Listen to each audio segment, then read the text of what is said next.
just play the game, because that's really annoying.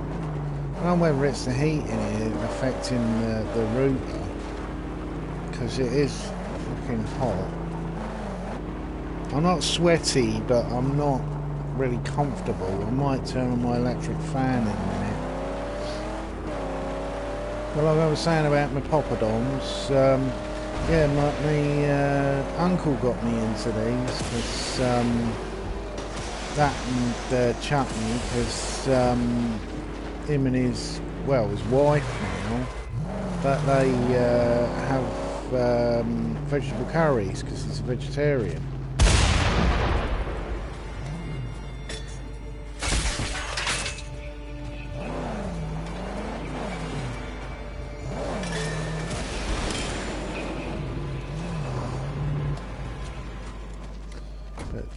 Keep the car safe. Yeah,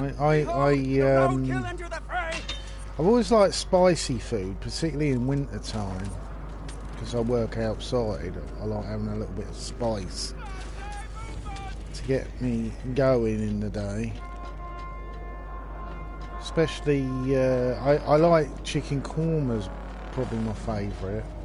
I sometimes have chicken korma on toast.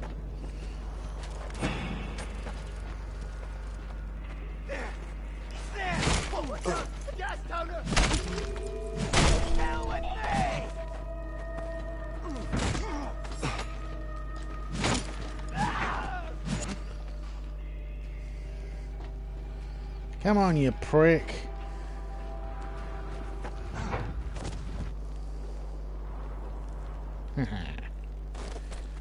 Dead prick. Right, now, I need to get my gun out.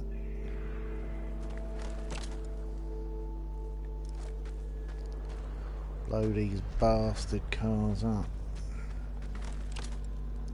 So if you target the fuel tank,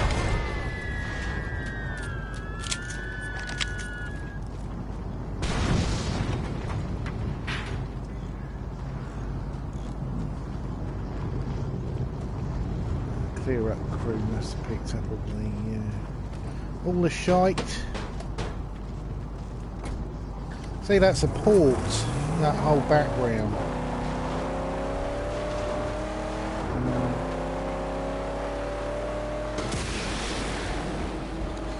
Yeah. Basically, at the moment, I'm just sort of collecting all of the stuff because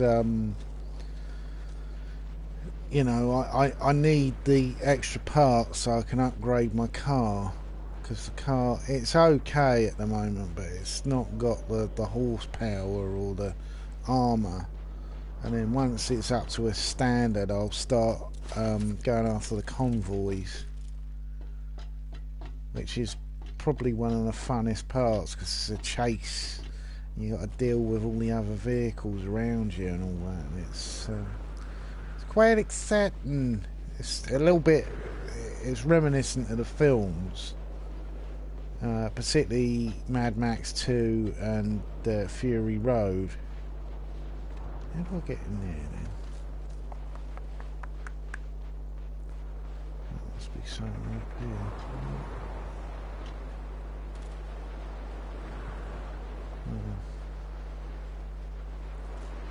I just wish, I wish they'd re-release Fury Road at the cinema, because the cinema experience is amazing. The soundtrack was so thumping, you know, you could literally feel it through your body. I bet I'm walking right past this other bit of scrap, but I'm just missing it.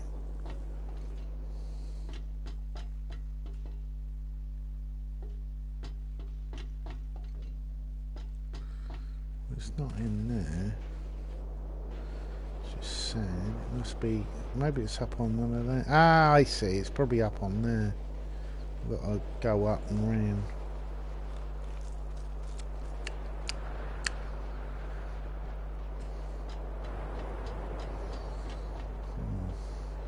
I was having a Twitter question thing today about toast. There it is.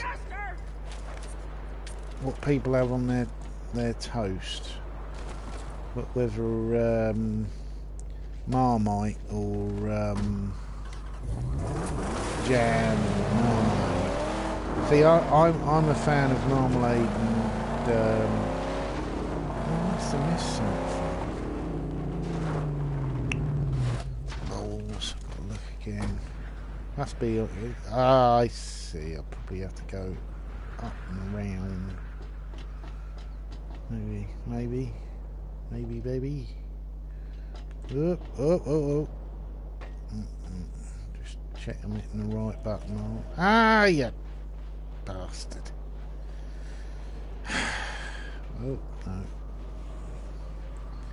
Yeah, saying about Marmite, and they call Marmite something else in America. Protomite, something like that.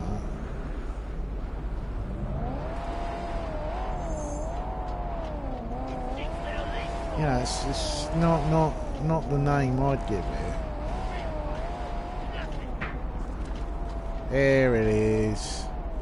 And it's a photograph.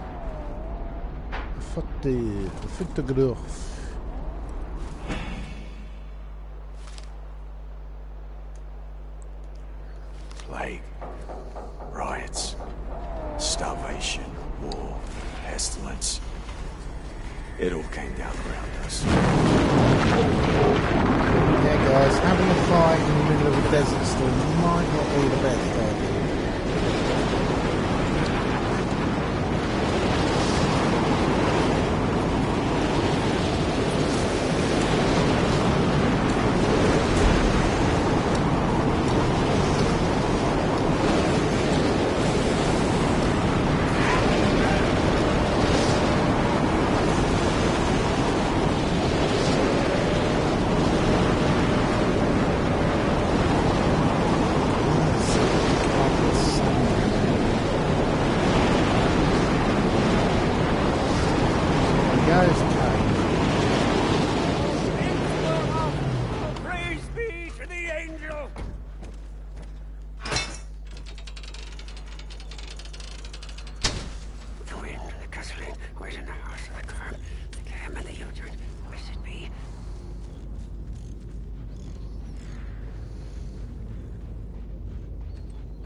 Oh, it stopped. It's showing a bot. There it is. Ha ha!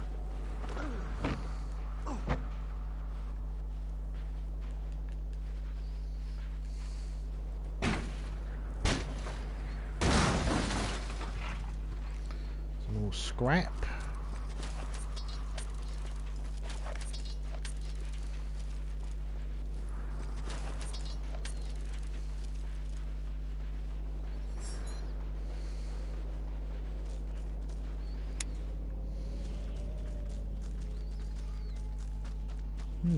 So we've got a skeleton or something. Ah, it's a whale skeleton. Yeah, that's a whale skull. Of course, this area all being under the ocean. That's why this is a rib cage from something like a humpback whale. More calcified seaweed. I wonder if there's anything up here. Nope.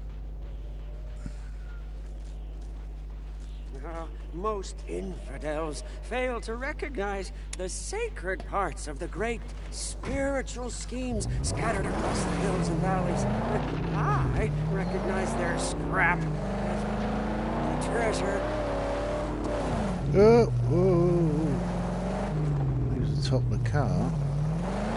And there's a suspension bridge. Hey boy, up ahead!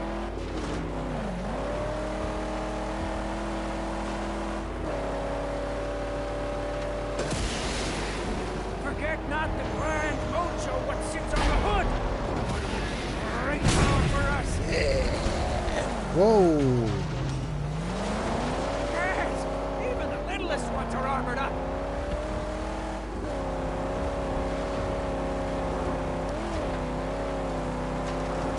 I think because my car... Actually, let's see if we can upgrade the car a little bit. Garage. The garage. No. Ah.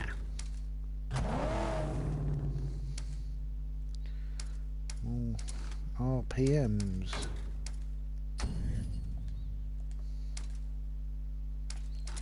Better suspension.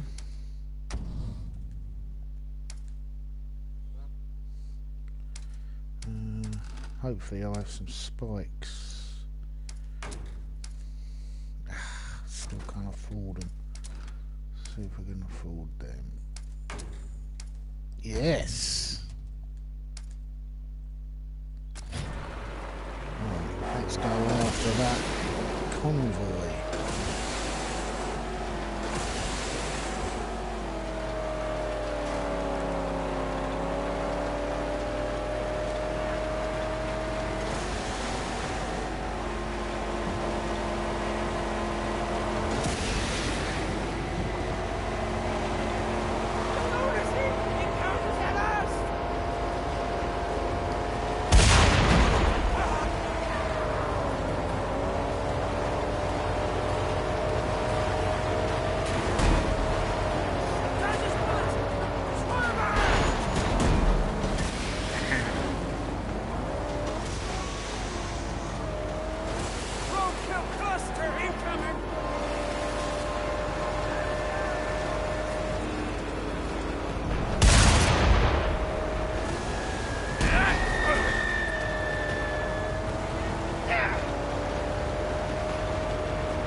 Say that, you bitch.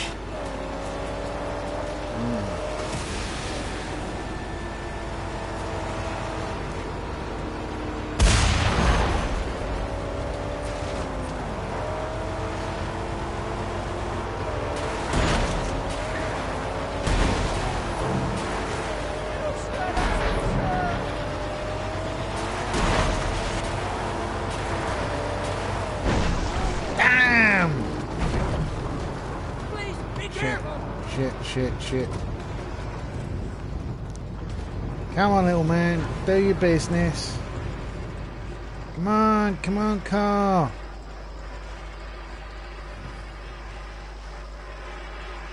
We're getting away. That'll have to do.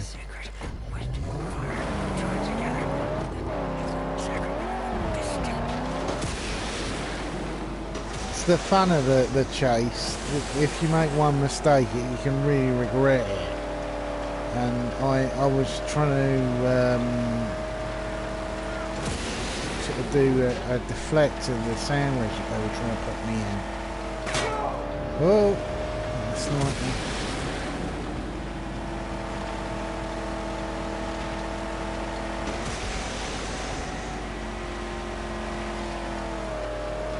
Still, I've got a better engine now, so at least I'm able to catch up.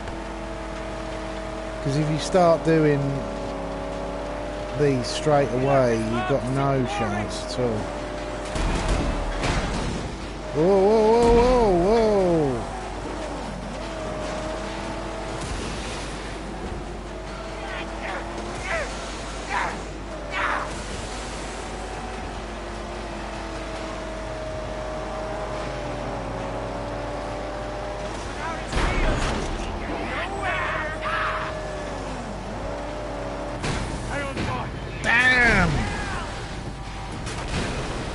Get out of the car! Oh! See, it's tough. You know, your car starts taking damage and...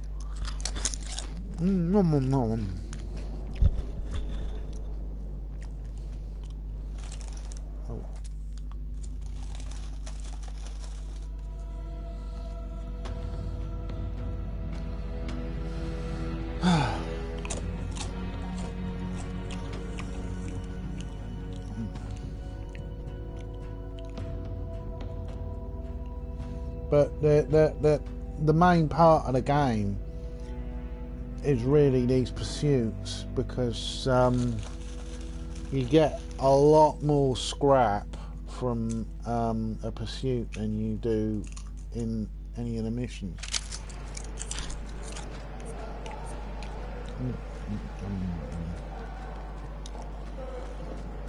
How much scrap I got? Enough for that.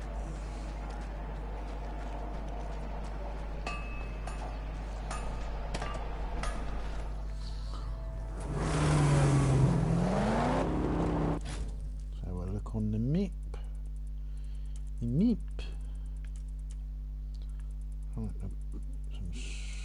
Ah, there they are.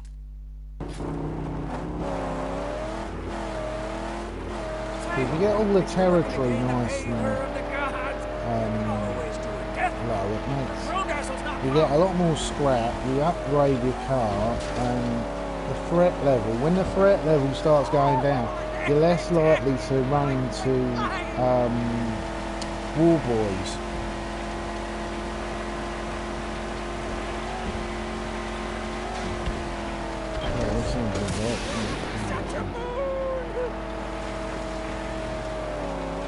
I think also because they've got stronger tyres as well.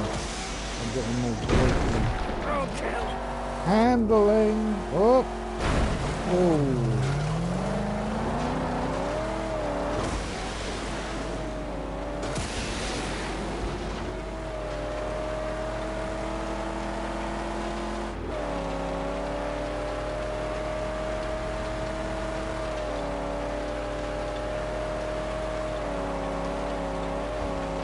So you can tell the roads where the convoys are because they're black, because of the oil. So a lot of them are running, they're carrying fuel.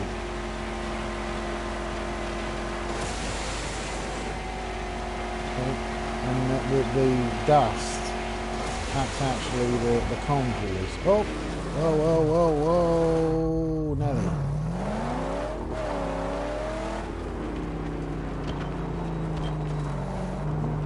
Random encounter. I'll keep an eye on Hazel. You be careful. Before you let fly your deadly lead, These are very good. let me say, I wish to thank you. You've rid And this unfortunately, I opened the bag a long way up. But they're Marks and Spencer's mini poppadoms. Let me show you this lovely little land of loot. I get a lot of Marks and Spencer's food because there's Marks and Spencer's on the station where I work. Because before that, I wouldn't have considered shopping somewhere as middle class as Marks and Spencer's. It's like Waitrose. There's a Waitrose mini supermarket at the petrol station I walk by when I'm coming back from the gym. No, you ain't no little shit. You ain't going nowhere, boy.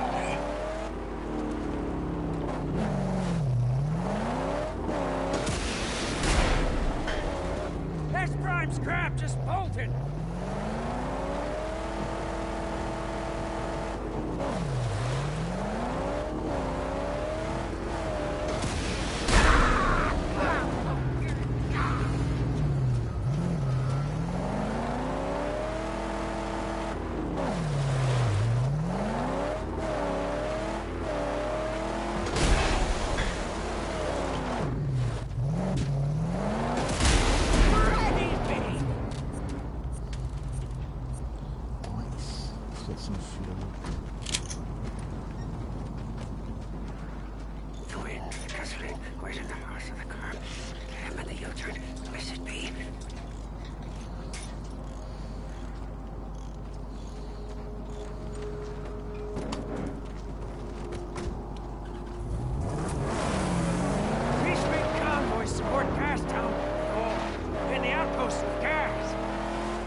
Why would he run in front of the car? What do you think I'm going to do, you stupid bastard? Water.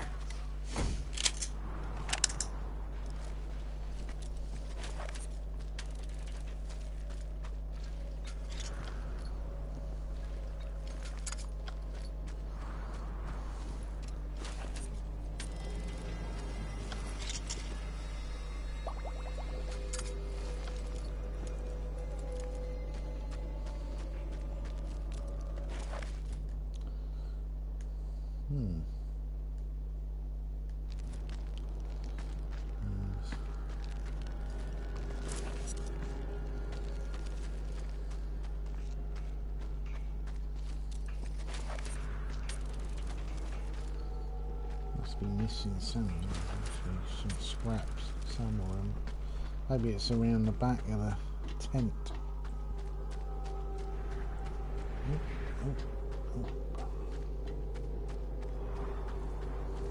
Oh, there it is.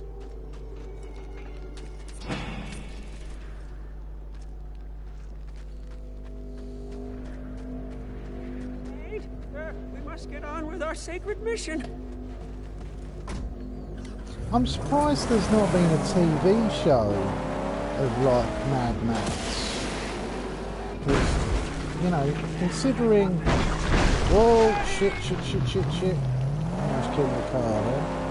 Considering the setting, it'd probably be an easy TV show to produce. It'd certainly be easier to produce a Mad Max style TV show than, say, Game of Thrones.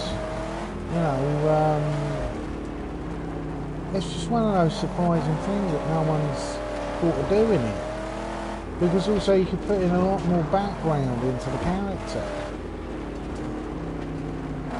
Maybe sell it in different time zones, like Lost did with, you know, telling the backstory, but telling it from a different sort of time. Become more of the horizon.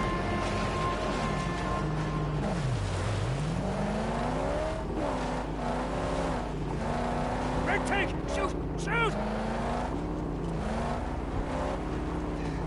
Oh!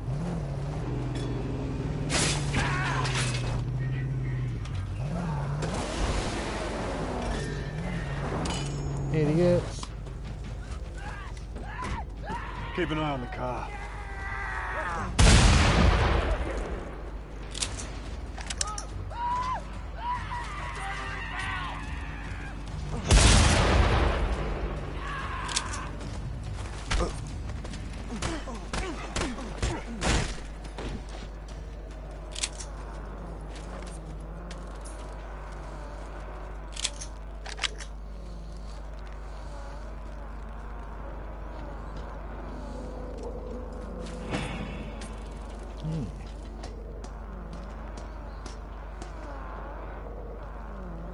What a shithole.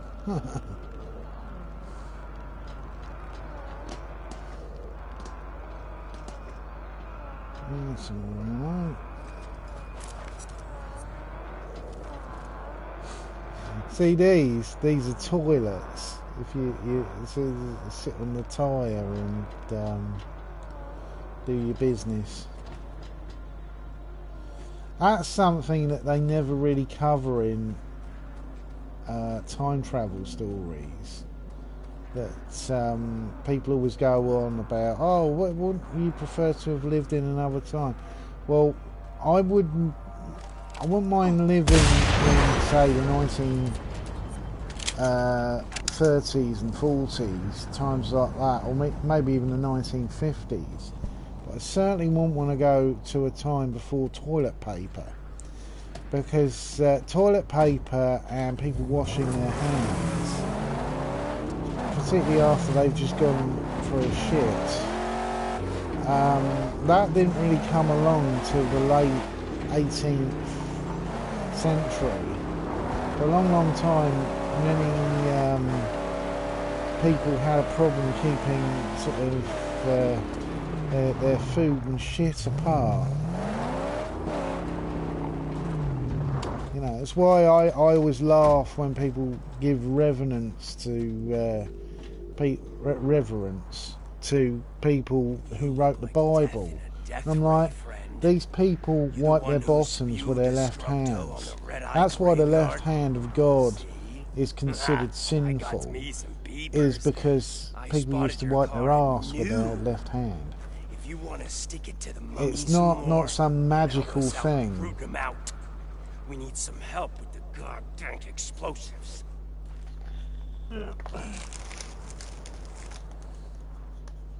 Whatever he was ranting about. Nom, nom, nom, nom. Chutney's really nice, actually. It's red onion chutney. I've got some raspberries and blueberries.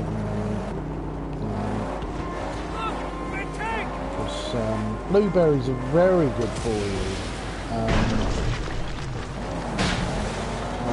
They're really high in vitamin C. There's more vitamin C in them than oranges. Come on, give me a shot.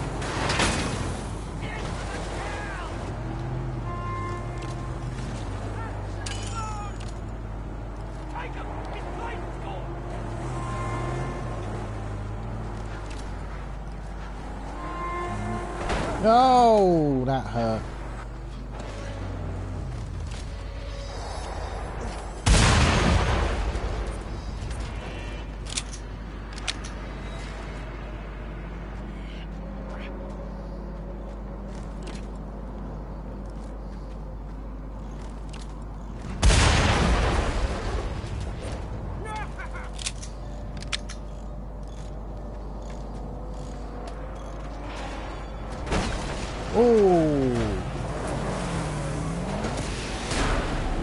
Forget not to burn Ocho what sits on the hood.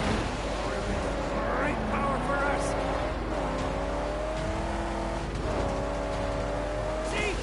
He let us off. Snake!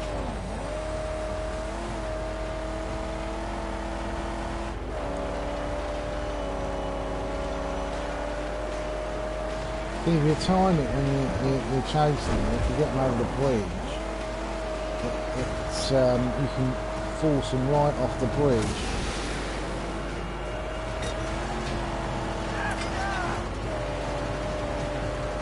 A war boy horde approaches.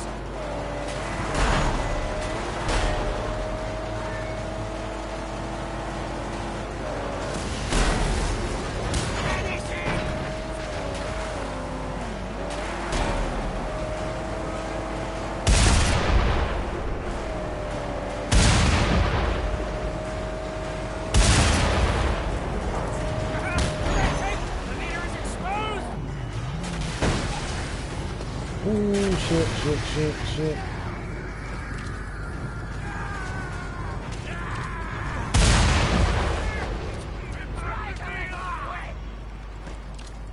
Hurry up.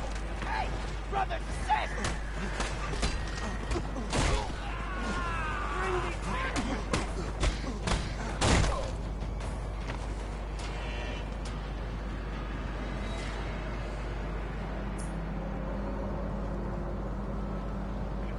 Any more fuckers. Oh.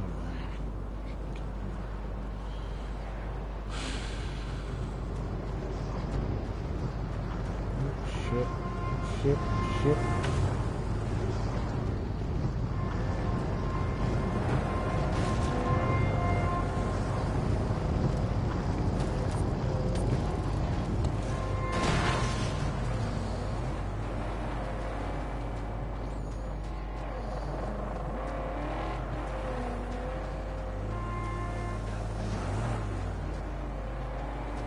This could work.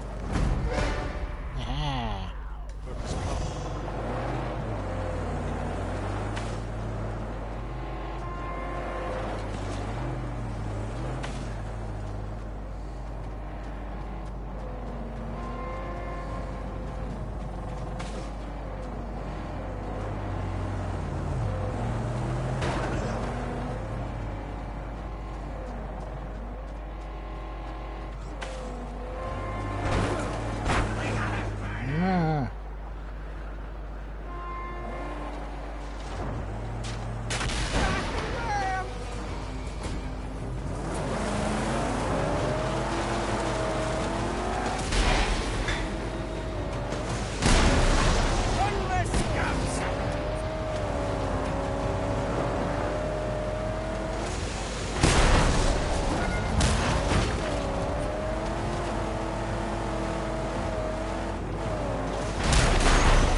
Supposedly some of the elements of Mad Max were actually inspired by a Peter Weir film called The Cars at Paris. I remember watching it years ago and I was completely confused about what was going on. But it had the similar stuff, especially with the spiked cars. But most of Mad Max is an independent film, the first one, which was quite interesting. And one of the weirder things was that the bloke who played the biker in the first one, called Goose, he was supposed to actually play Lord Humongous, but the actor dropped out for some reason. So instead they got a bloke who was a bodybuilder to do it instead. But Mad Max 2 is actually probably my favourite of the whole series, because Mad Max is just such a bastard in it. He's just like someone who doesn't give a fuck about anyone else. He's not doing anything for noble causes, he's doing it basically because he wants to survive.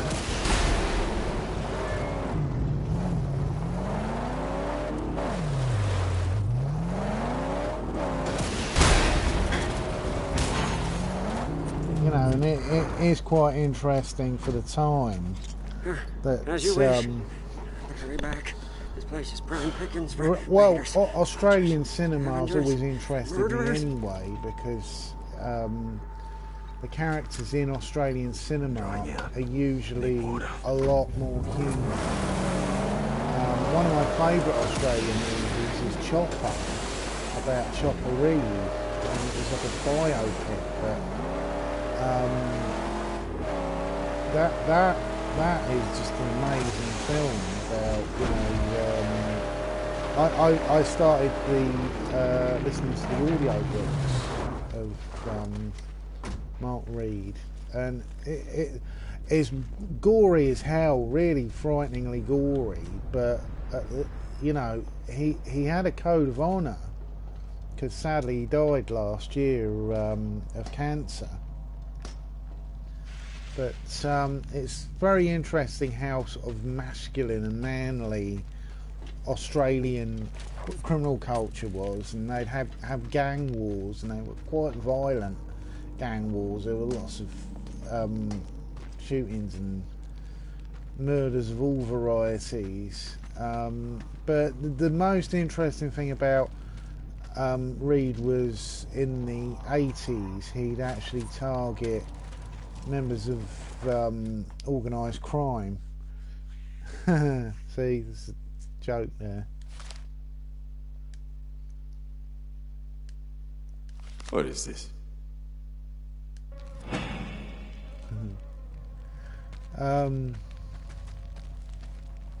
Oh, that's a deep hole. I wonder what these were. There must have been some sort of, maybe there's some sort of drainage tunnelling or something. Yeah, the you know, he had a sense of honour. He'd target drug dealers basically because he didn't see them as proper criminals, people without honour. A lot of them were just complete scumbags who were selling drugs to kids and things. He'd turn up usually a bit drunk, but he'd need money, and he'd say, you know, he'd get into their confidence, and then when they started bragging about how much money they had, he'd say, okay, give me 20 grand or I'll shoot you. And sometimes they wouldn't believe him and he'd shoot them. It's quite funny, they actually incorporated one of those events into the film. And the bloke's going, you're not going to shoot me, stop pissing me about. He says, no, give me the money because I'm going to shoot you. And he's telling the cops, because he was sort of an informer. He wasn't a grass but he was an informer of trying to keep the gangs from tearing each other apart. The police would get involved and try and make peace between them. But yeah, he's telling the cops, and the cops says, one of the cops says, "Oh, this is bullshit. He's bullshitting." And he says, you know, why would I lie about this? And he says, the next thing he'll say is, I took them to the hospital after I shot him. And it shows him taking the bloke to the hospital. And he's going, "You really hurt me." You know, he's calling the big girl blouse and all that. And this is a really funny film. It's gory though, really. There's the bit in it where he gets stabbed at the beginning, which was an actual event. He got stabbed because he wanted to start a turf war in jail, and the blokes around him were terrified that they were all going to die.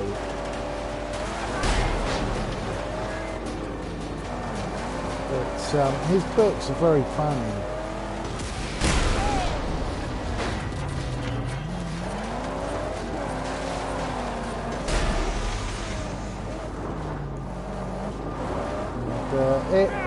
Well, the film was so successful, Eric Bana ended up getting loads of roles in Hollywood, like in the Hulk movie,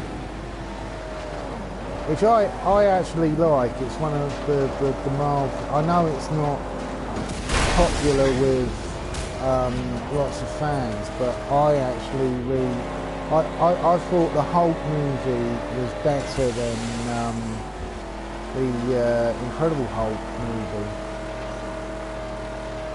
And even the Hulk in the Avengers movies, I don't really consider him as good as the one in the Hulk movie, because the one in the Hulk movie was virtually indestructible, and he was like the main character, and he was huge. There's that brilliant scene where he's taking on a tank and he bends the gun barrel so it's pointing at the driver.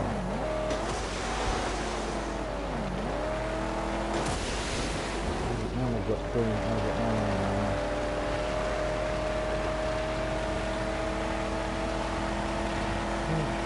Let's have a look at the map. I'll take that out, and then I'll take these out. Let's get some upgrades.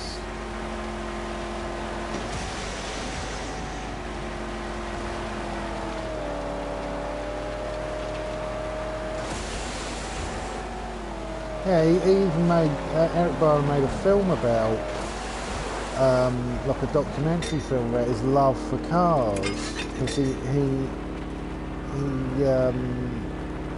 had a car and he sort of wrecked it by accident. He hit what's known as a gum tree. The gum tree roots are like rock. Gum tree wood doesn't float, it's that's solid. Gum trees are also called the widow maker by people when they were crossing territory into Australia. Europeans. Oh shit, I just drove into a minefield. Well, they hit the boom in the ground. What's of course we are wary. All you need is the ground. Get the fuck out of Dodge. Because the branches fall off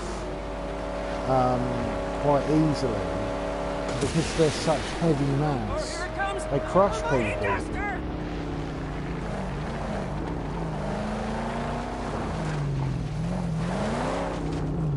So the European settlers called them widow makers. No surprises. Yes, gladly. It is my sacred place. Where's the junk?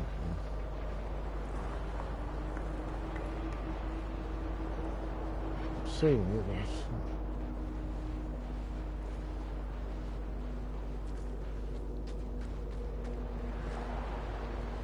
Oh, the car's getting thrown around. Oh, there it is. This should replace a bit of junk.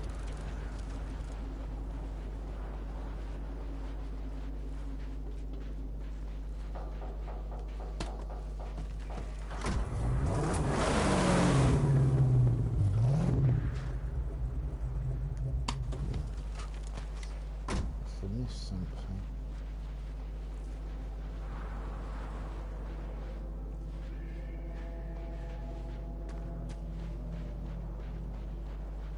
Desolate place.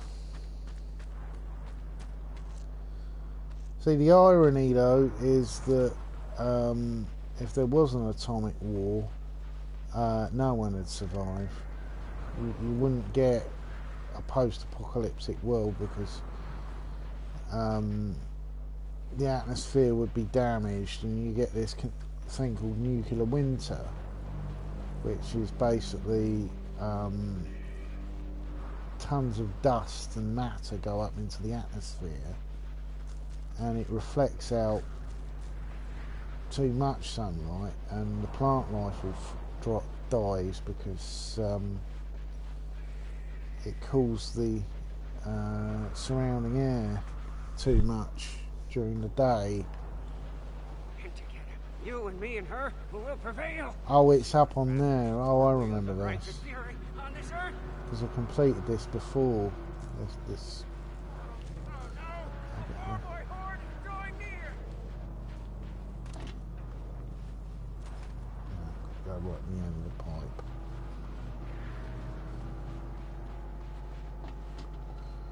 Yeah, see, it's right up on the top there. Oh, whoa, whoa, whoa, whoa. Okay.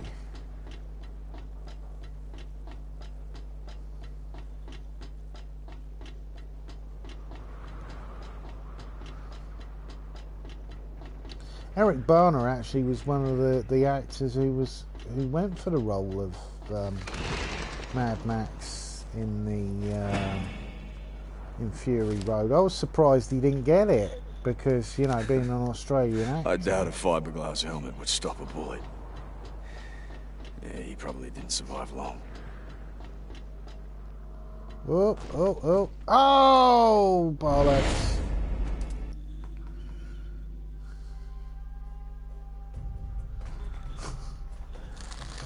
Annoying, annoying, falling off things and dying, annoying.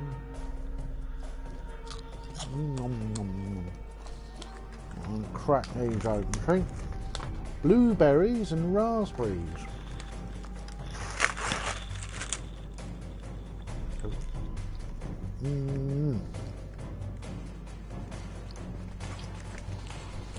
Raspberries are really good for you.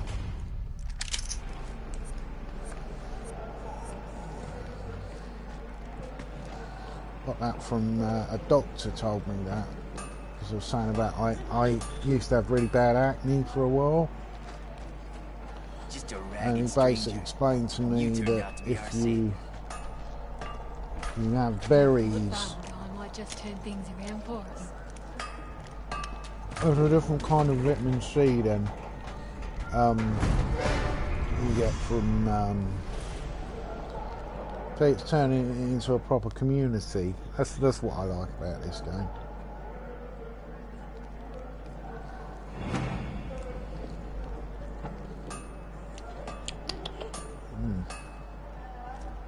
There's something special about your whole Oh, gimmick. 1,000. It's like I heard a bunch of stuff before. Which it makes sense, you know, if you were building an encampment, more stuff in it, the more it would be If you're attractive looking to to gain people the who are going favor to of the live there. gods, you can always do a Better death security. run. Crow-Dazzle's not. Right, let's have a look. Well,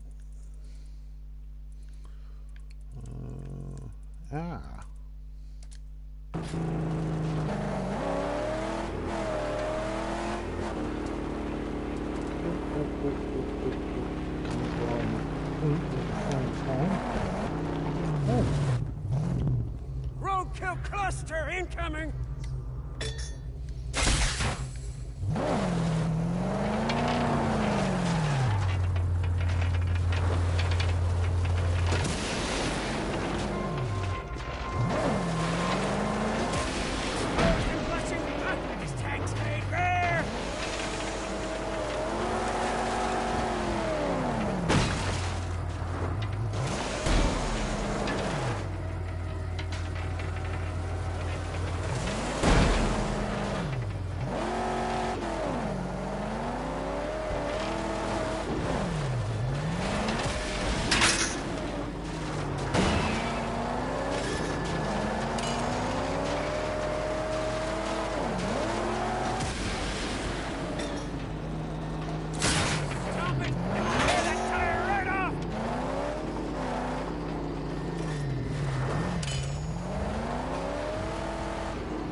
Try driving now, you smart ass.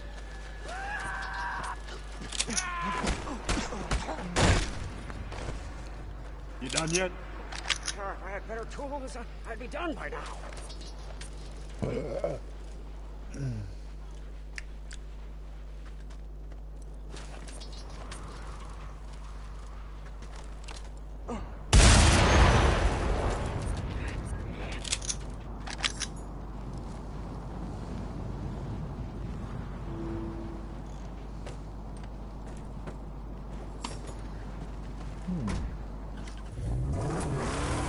Coffee is very good.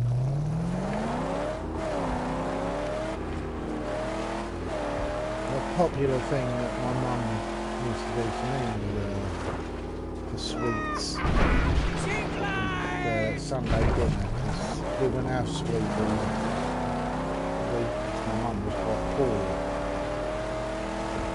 Being a single parent and all that, especially during the 80s when fucking Tory government. Embarrassed to tell you. Yeah, she'd do raspberries and evaporated milk. I can even remember that my mum and me and my sister used to go and collect blackberries. And then my mum had made blackberry pies out of it. Sort of living off the land a little bit.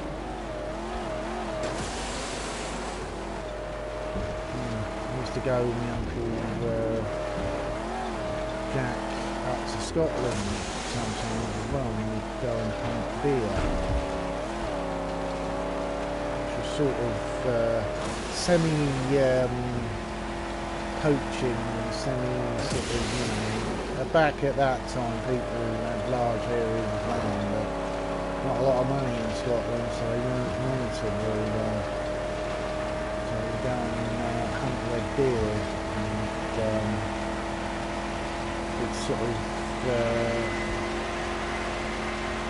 makeshift camps in the woodland using tarps and things, just like a tent, and then hunt using we'd use bows and arrows. Wait here. And because my Uncle Jack had bullshit my mum that we were going to sort of hotels and things when we weren't, because my uncle knew how much of a fan I was as a kid of Rambo, and he taught me about survival stuff, you know, how to gut an animal and all that, which was a bit shocking the first time I did it. But it's one of those things that, you know, you need to learn, because you never know when there might be a situation where you well, my Uncle Jack mainly showed me, because he's even still surprised today that World War III didn't happen. You know, he told me that lots of times. Even when he was working out in the Gulf, he said he says that World War III will come along when America gets a real idiot in charge and he lets them use nuclear weapons. Which, unfortunately, when I look at the sort of shit that Trump's doing, it does worry me a little bit. Ooh. They say once this whole white land was covered in water and salt. Believe it if you will.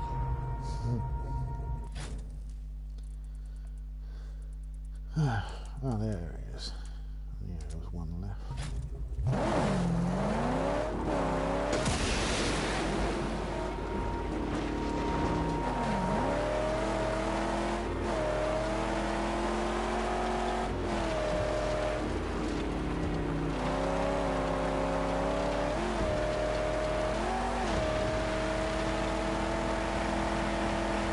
Yeah, my Uncle Jack reckons that the world's more unstable now because we don't have a Cold War. When we had a Cold War, both of the major empires of Russia and America wouldn't allow extremists to weaken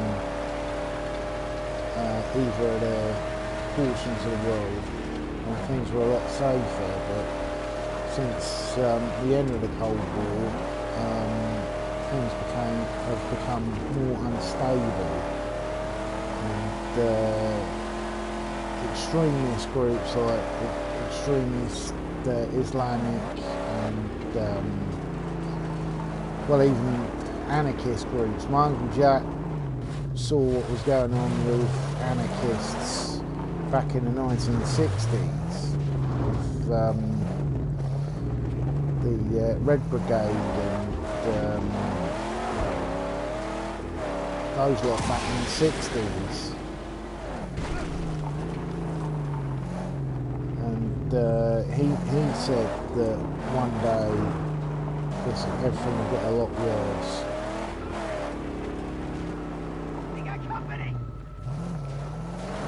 It's always been his reason why he never had any children. He sort of saw me as like a fellow black sheep, and he sort of looked upon me as like his sort of extended son. You know, even though him and my dad never really got on very well, because he was always critical of my dad because my dad was a conservative. He said, "What's a working man being a conservative? You're basically like a Quisling. You know, you're siding with our enemies, with people who don't deserve to have special treatment." You know, he wasn't a socialist, but my Uncle Jack was pretty clear, because he'd met, particularly in the military, he met a lot of sort of the boys' club, where, you know, it didn't matter what skills you had or how good you were as a soldier. If you had an uncle who was in Parliament, you'd get special treatment. And he said that's wrong. A soldier should be considered on their merits, not on who their relatives are.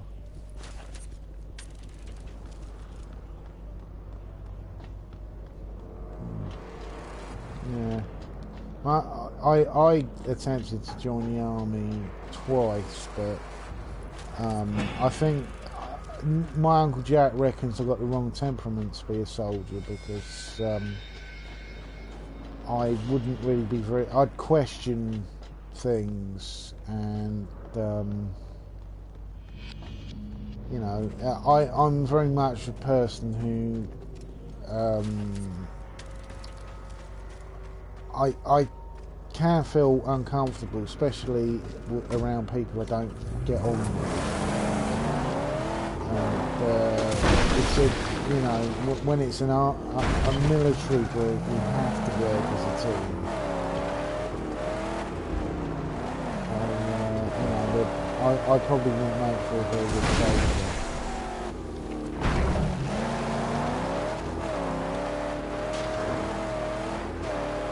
Also, my Uncle Jack said that if you've got any brains, you shouldn't really be a soldier. You should be doing something like commando or special forces.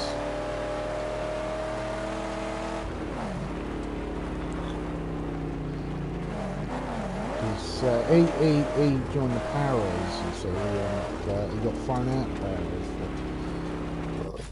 hitting a sergeant major, but you know, he was very much, when he was in the army, he was common,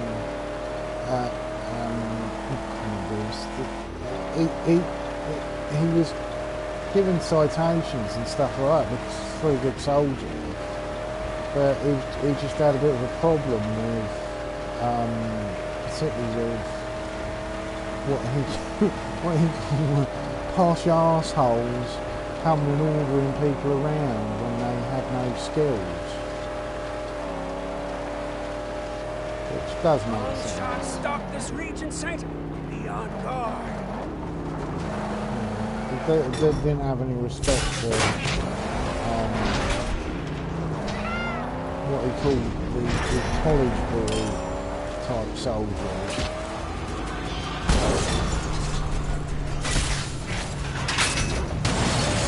The college boy soldiers, they usually end up in government. They don't become mercenaries. Because mercenary soldiers are the soldiers who are experts.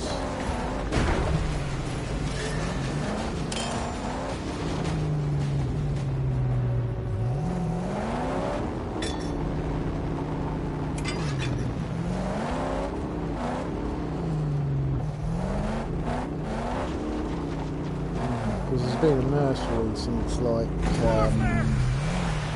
early 70s.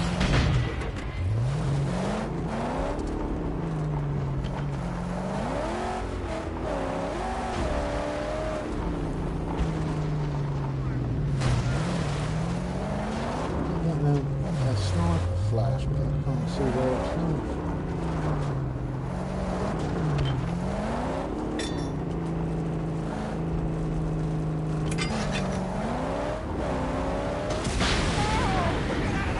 Oh shit, gotta get out of the car. Oh fuck.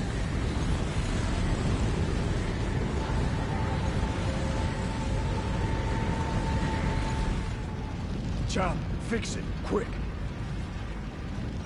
Throw this own great white.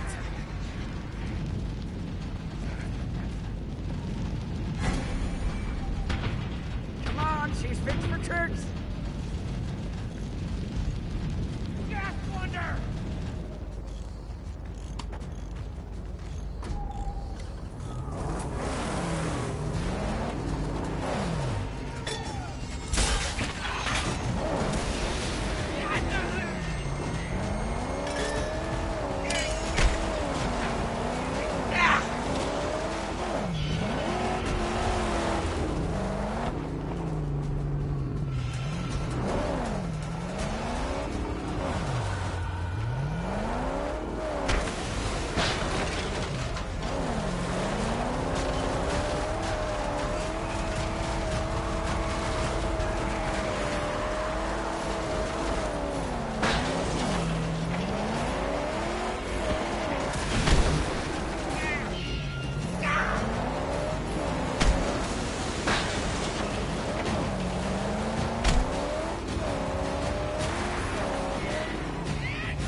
Get off my car, you cunt.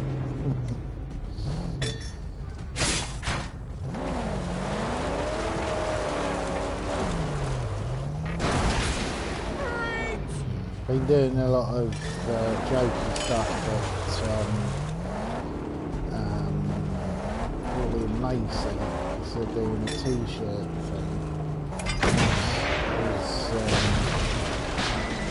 That very famous Janet Jackson picture from Rolling Stones somewhere in the 90s. It was basically her topless and a pair of pants covering her nipples. I was doing jokes at them about that they should have that on their t-shirt, but have it as laces covering Roy's nipples.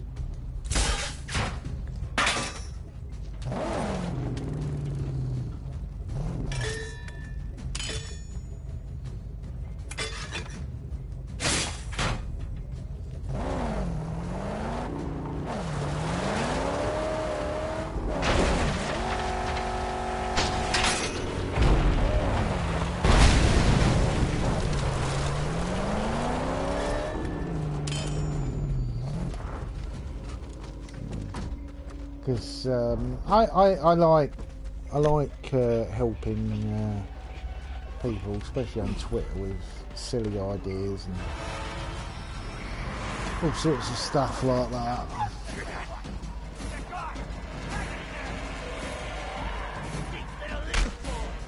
There's quite a few YouTubers who I'm really new to who are really nice as well. Like I'm talking with a bloke called Bunty King, who is I'm not sure whether he's Hindu or Buddhist, Hindu or Muslim or whatever. Asian background, lives in America. And I was cracking jokes at him earlier, and he was saying about all the problems of race and all that. I said, yeah, I've switched to World Rally Championship because F1's just, it gets so boring now. Purposely sort of, I like doing jokes to do with mistranslation of language. I'm drying out. Need water. You know, it's one of my ridiculous hobbies.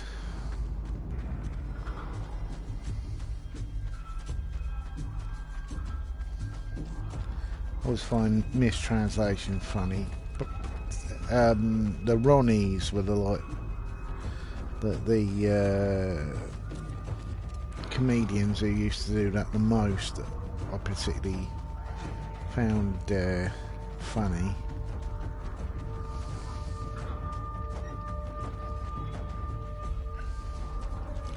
Four candles. Yeah, get the 4 candles out. No, 4 candles. Handles for forks.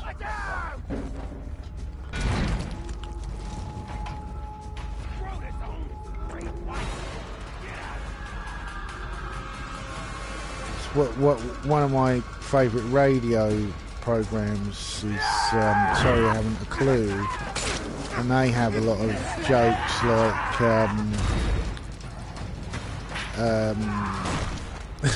one song to the tune of another, and basically just the most simple word games that you sort of think of, but just make that extra bit funny because you know, they've got one that's like a really confusing thing. I've shown it to Americans and that they don't understand what the hell's going on. There's a show a game they do in their show called Mornington Crescent, and the gag is that they're supposed to use the London Underground map to get to Mornington Crescent, and going, the rules are made up. They've changed the rules ridiculously a number of times, mainly as a joke to make it confusing, especially for the audience. And it's a really silly concept that I really like. Absurd jokes and silliness, and in jokes particular. For a while I was sort of in on that whole Pepe thing, when mainly it was sort of liberal people taking the mickey, but unfortunately, like a lot of things, it's sort of been hijacked by right-wing idiots. You know, it's like YouTube has suffered a lot with right-wing idiots sort of moving from being sort of political commentators to being basically shit stirrers. Still, to their credit, quite a few of them have been kicked out in the last 2 years. You know, Devon Tracy, I was quite a fan of, but I think he basically became a little bit ridiculous.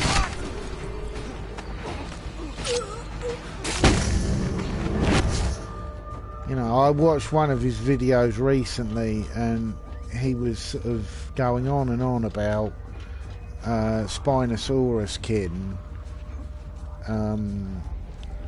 He's changed his name, and I was a bit disappointed by that. I said, I tweeted him earlier a video of the Spinosaurus from the Transformers Age of Extinction. I said, can't you be Mecha Spinosaurus? Because I quite like, it's like the bearing thing. I'm always doing jokes at bearing about, you know, bears, because bears, there's a subsection of the gay community called bears, and they're basically big hairy guys, big hairy gay guys. Because I'm sort of, well, because I'm bisexual, I have met gay people who have thought I'm a bear, because I'm rugged and I'm hairy and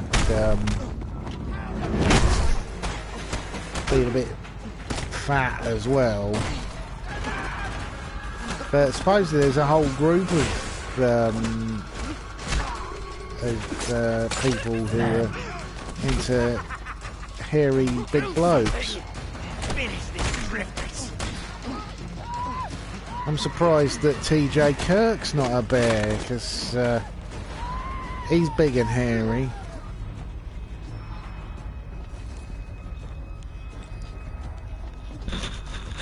Dr. Segmento.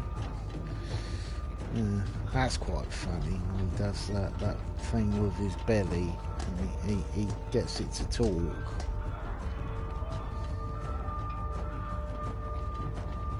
Oh, there's plenty of petrol cans.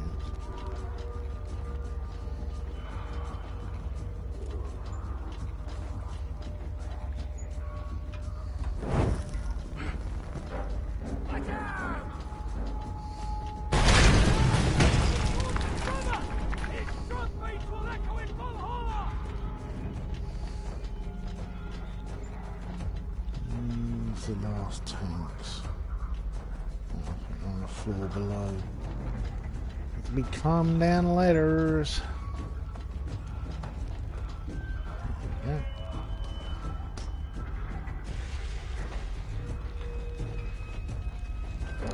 Next on my list of games that I've got to get is this new Injustice. That'd be the first place I'd look. DC game that actually looks quite good. I'm probably going to do a video maybe tomorrow, maybe Thursday, depends on how long. I'm basically I'm a big fan of DC Universe Online. Die, you bastard.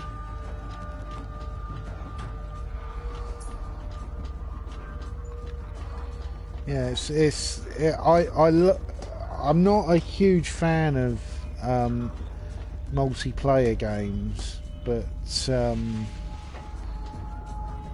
DC Universe is basically, it's really good, and it's enjoyable, and it's not as repetitive as, say, Star Wars Galaxies that I was into a couple of years ago till they suddenly ruined it.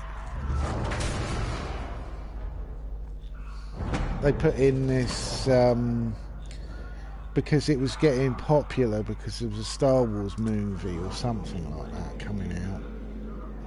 I think it was the last one. It was Return of the Revenge of the Sith. For some stupid reason, they decided to alter all of the character stats, so it became really easy to become a Jedi. And basically, what it ended up being was everyone decided, oh, I want to be a Jedi. Oh, it's easy being a Jedi. I'll be a Jedi. And it ruined the game, you know, because before that you had loads of different classes. You could be sort of an uber Jedi if you wanted, but that road was really difficult to go down, which made it challenging and made you want to push yourself forward to do all the extra stuff. But, you know, once they removed that element, it just made the whole game shit. And then they shut the server down. I think they shut the server down in, what, about 2008. Because it had some really good stuff, especially the add-on that enabled you to have your own ship. But it was just a shame, and I never got the what was it called? Oh, my memory's gone. The Old Republic game. I didn't get that at all because you know, I didn't have a powerful enough computer. If it had been on, say, This will fill up again with water soon. one of the systems, like, say, PlayStation 4 or something like that, I'd even play it today if it was on PlayStation 4. But it was just too hard to get on with. How do I get there? Oh, there it is. See, it's a boat.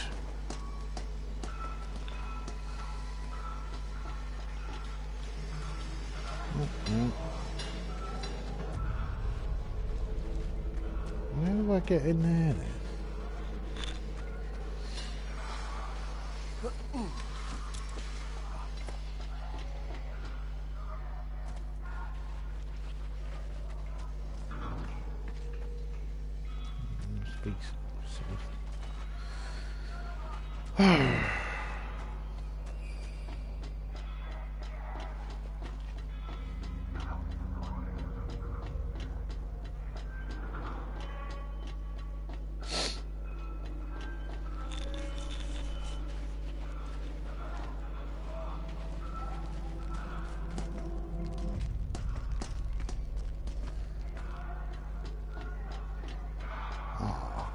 I think I know where I'm going. Ah, there we go. Yeah, it's down that edge. Ooh.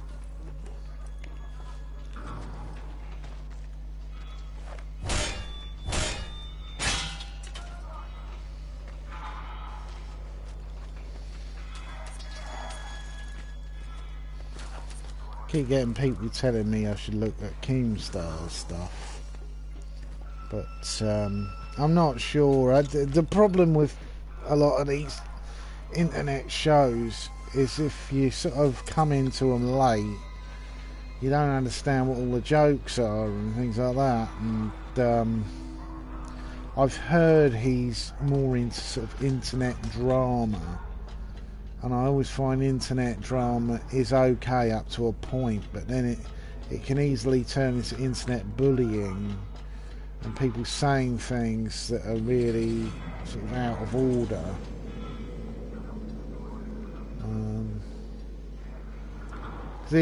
I like the Drunken Peasants podcast.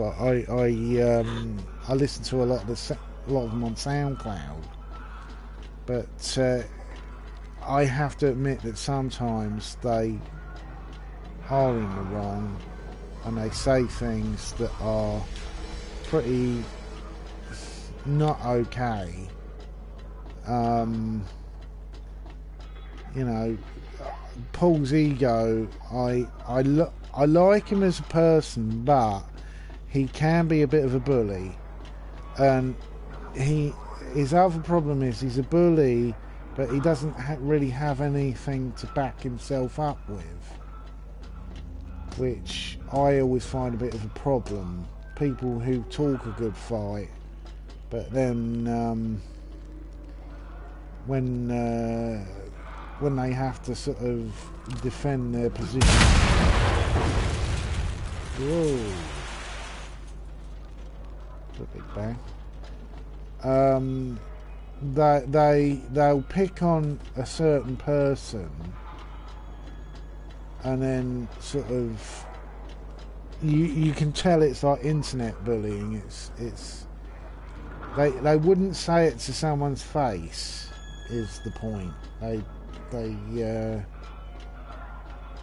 They're very big when they're sort of sat at a computer, especially if they've got people with them. You know, if it came to fisticuffs, I could take most of the drunken peasants. I'd be able to take C.J. Kirk because he's quite a big bloke, but or Ben, who he's too nice to be a nice guy. If that makes any sense. I've met people in the past who I know they're not psychopathic, but they're definitely not to be messed with. And he's definitely in that sort of area of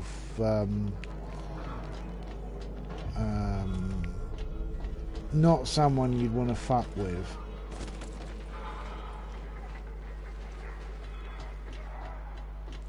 But he's also very funny, and I wouldn't pick fights with people who I like.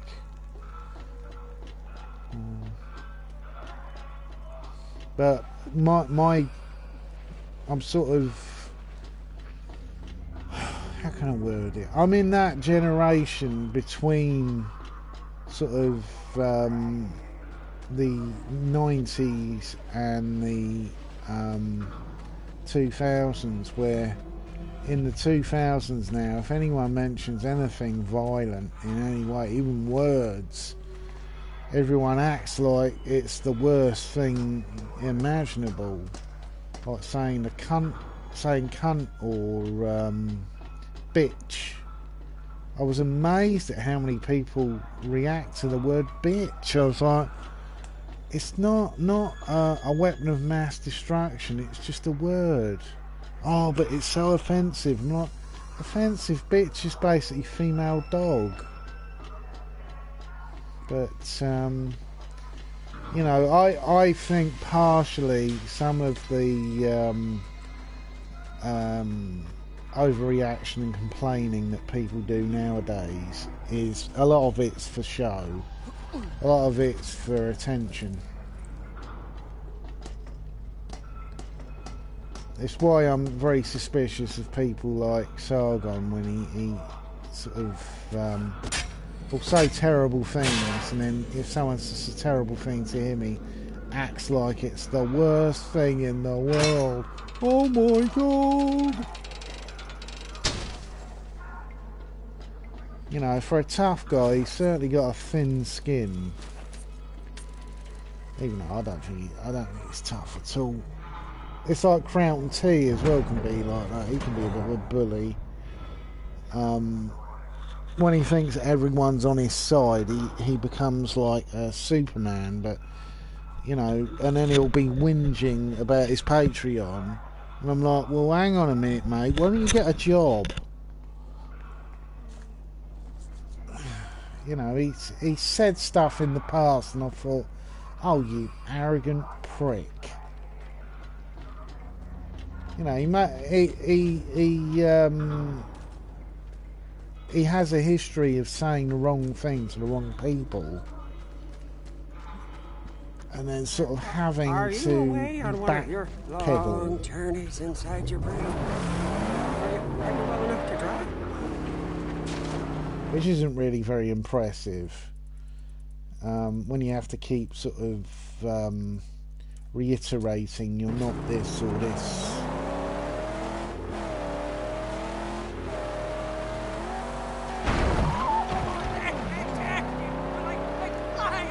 So, I'm not a fan of Sean and Jen at all. I find him a bit of a weird fucker. He's even weird on Twitter, but the thing that he keeps pulling up Crown T over this thing where he called an Asian man who was being a bit of a scumbag, but he used a racial slur, and now it's, I'm not racist. I said this racial slur to someone who was racist, and I'm like, well, maybe you shouldn't have used the slur at all. Why don't you just call the bloke a cunt? Why reduce it down to a race issue? Long shot stalk this region. I understand some people will be horrible bastards on the internet, and you know, sometimes they can be completely in the wrong. But you know, it's like terrorism. If you reduce yourself down to the level of those who would threaten to kill people, are you no better than them?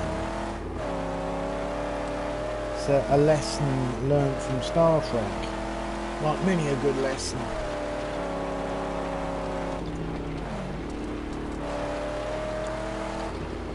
I'd love to see a new Star Trek Next Generation style TV show, because I think that it teaches a lot of necessary things. Like one of my favourite episodes of the Next Generation was an episode called The Drumhead, that was about how you should always be suspicious of people who talk about looking for those who are how can I put it? People who are looking for enemies round every corner, who talk about they're defending a group of people by any means necessary. You should be very suspicious of those people. Particularly recently, there's been the right-wing. Well, I think she's a moron. I think she's a bimbo as well. Lauren Southern, who has made a big deal about immigrants, boat people, immigrants in the Mediterranean.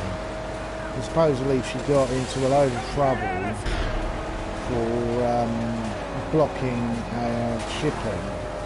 Her and a very suspicious, sinister gang of vigilante teenagers who all seem to be white and white. Some of them were even from Austria. I was completely confused by it. I was like, hang on a minute, Austria hasn't even got a coastline. What the hell are Austrians getting involved in this thing for? But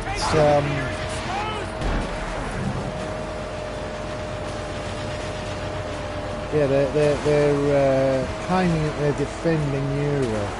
And what I even pointed out to her on Twitter, I said, when someone gets killed, as invariably happens with vigilante groups, and you end up in jail on a really long sentence, maybe you should consider leaving things like security to the authorities in the future. But she did a speech that she seems to be ridiculously proud about, even though I found many a hole with her speech, because it was supposed to be at a university, but it sounded like it was a room with about 30 people in.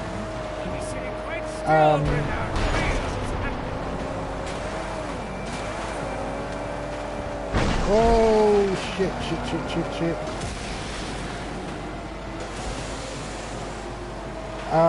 And most of their talking points were absolute bullshit. There was stuff that could easily be picked apart, didn't make any sense of her talking about it. Stuff like, women should to be homemakers and this crap. All this outdated 1970s view of women stuff, that they shouldn't have careers, they should be focused on having children. You know, Western women are betraying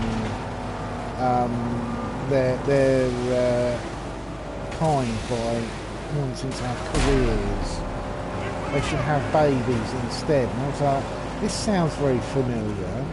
And then I finally put my finger on it a couple of days later when I was looking through YouTube, because Lauren Southern's had a lot to do with Milo Yiannopoulos. And basically, her whole speech was a Milo speech. It was one that he did on Sky News back in 2015. So basically, her whole thing was, don't do as I do as I say. Because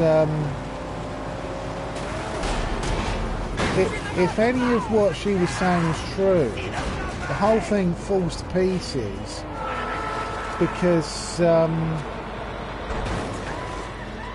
she sort of defeated her own argument, because she's got a career and she hasn't got any children, so she hasn't even got a husband.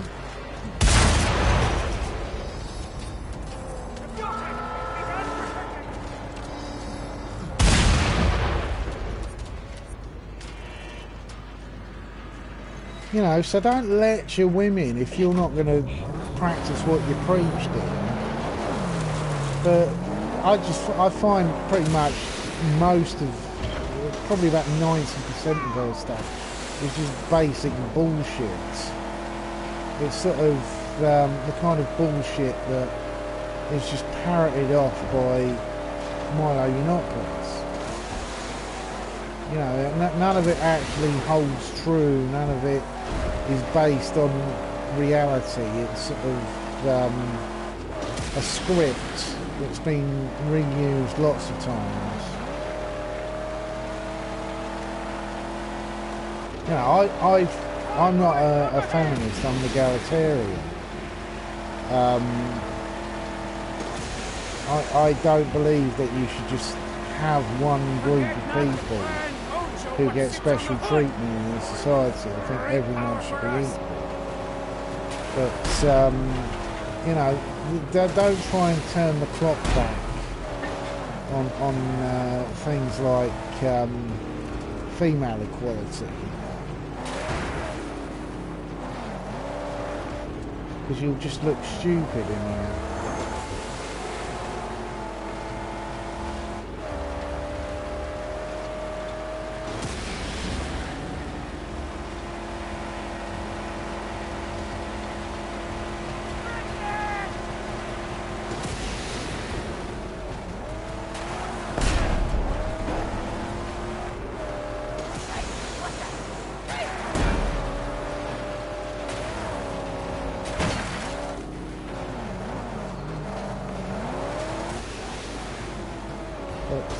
I'm very suspicious of everything that Lauren Sutton says.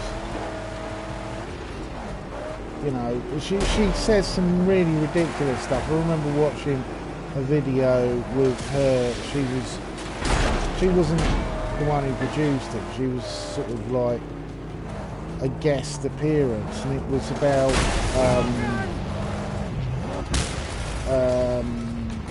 libertarianism. And one of the arguments she put forward, it was just insane, was about why does she have to get quarantine orders on her hedgehogs taking them over borders. I'm like, are you fucking stupid? All wildlife needs to be vetted and checked, because certain wildlife could be carrying diseases. You know, just struck me as probably one of the weakest, most stupid arguments I've ever heard against governments. Quarantine orders are put in there because they don't want, like, Britain hasn't had a case of rabies since like the 1950s because all animals that are brought into the country are quarantined.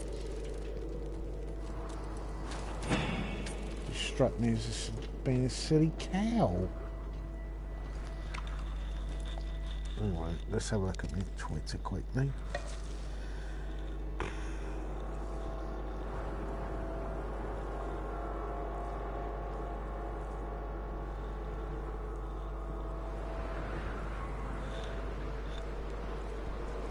I think I'll look at a Steve Shives video.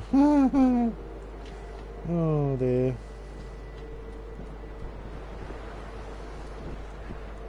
I did try and watch a Steve Shives video earlier and he was just whittering away and none of it really made any sense. You know, he talks a lot about racism, but unless you've actually experienced racism, you really don't know what you're talking about. Because I've experienced racism. I've experienced homophobia as well, from Pakistani men who basically were working as security guards. Fortunately, the company changed the security companies eventually and got rid of them because you know, it's not a nice experience when you've got someone using the term batty boy. Batty boy is a quite nasty Asian put down for homosexuality. Well, any sexuality that's not the norm is somehow... but basically, I just call you dirty. And it's just... it's unnecessary. You know, why someone else got to be telling me where I put my penis? But the argument would be, oh, well, God. I'm like, well, no, because your religion doesn't trump my lack of religion. Sorry, mate. Until you actually have more than hearsay that God wants me to only have sex with women, you don't get the right to tell me what to do.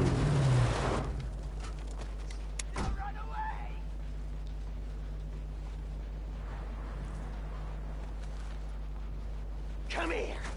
Not the best you can do.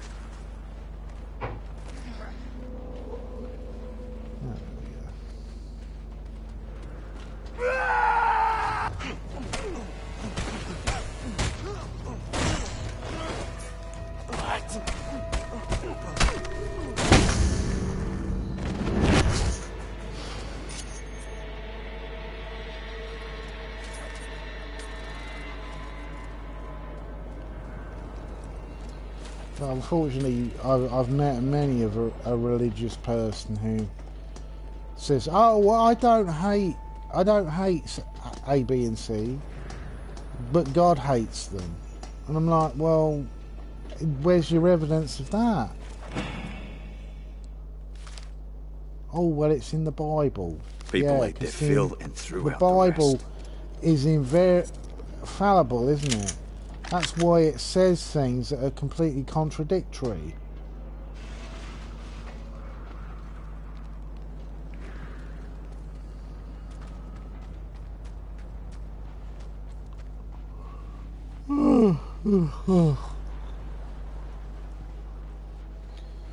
And stupidly contradictory as well. Most people don't actually read the Bible. They read parts of the Bible.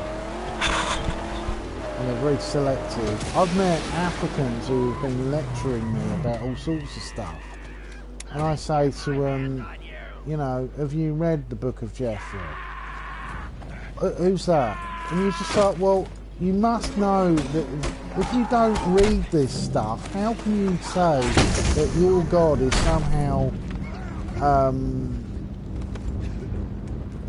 different from my interpretation? So that one, oh, it's just your interpretation. So my interpretation of facts that are written down in the Bible, that's just interpretation? What?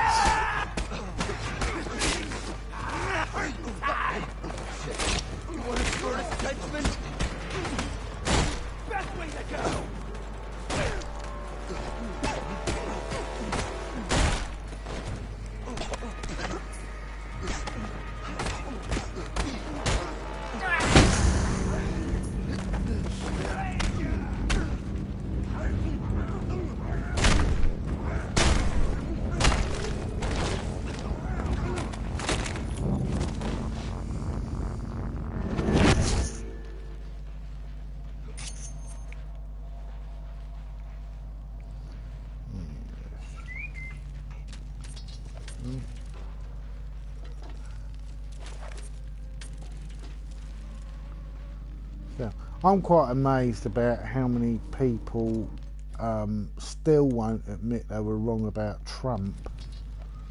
Even really clever people like Scott Adams, who I was following on Twitter,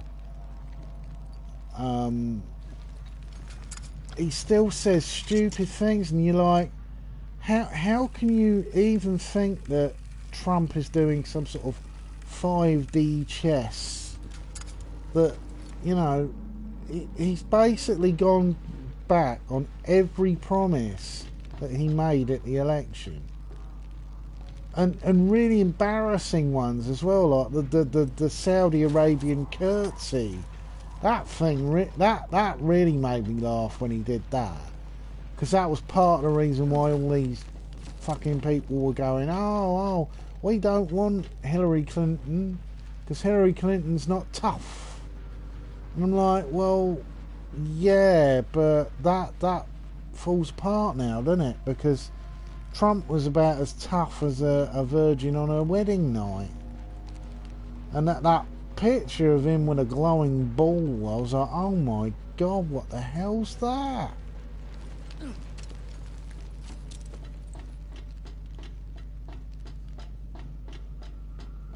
A lot of it was really embarrassing.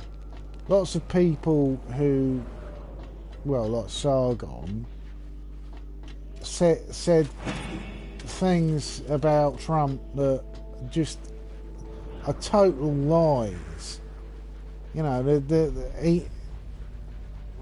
Sargon put out a tweet saying about how Donald Trump is pro the poor, and then this was a day after it turns out that Trump has cut back financial help to poor people because he needs that money for, I don't know what, probably tax breaks. So you've got all of these people who, particularly the Keck people, who I've gone right off the whole lot of them. Basically what I did was I went on Twitter.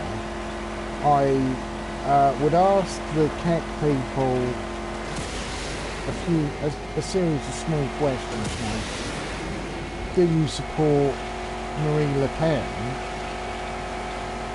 If they said yes, I just unfollowed them, because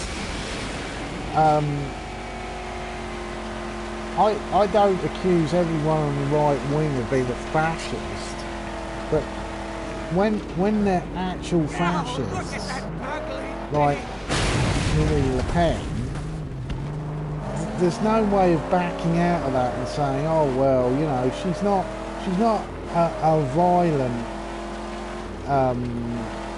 fascist when she is. Oh well, she's not anti-Semitic. She bloody well is anti-Semitic. You know, there's only so far that you can, you know, there are people on the right who, well, they're not the right, they're the centre right. You can talk to people on the centre right, but extreme right, you're just wasting your time, because most of them are completely bonkers. They're people like Ted Cruz, and you're like, well, why would I waste my breath on these idiots?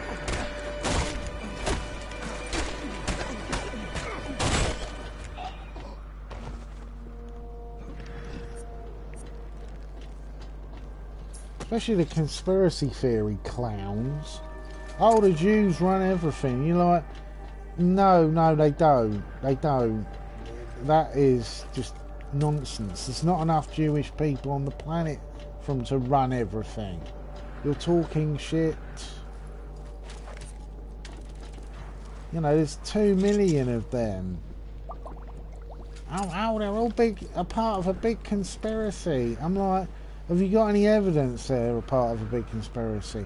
Oh, well, there was this book about Zionists. I'm like, yeah, it was written by racists back in the 1860s.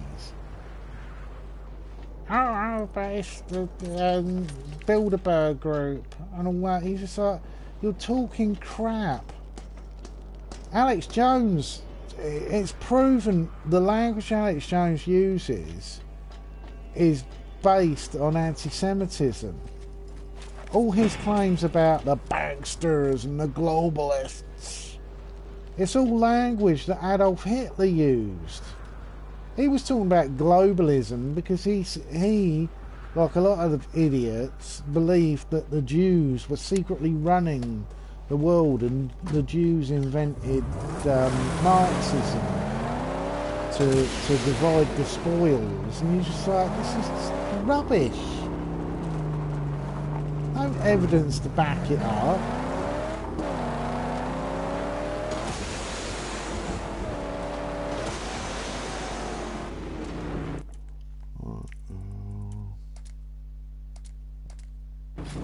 No, I'm sceptical of, particularly of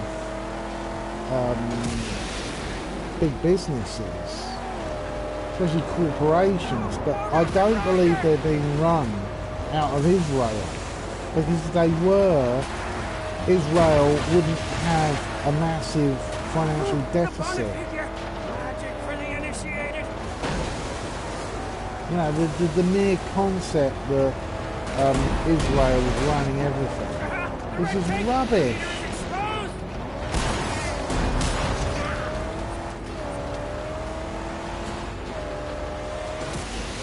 Oh, we are titans, you and I!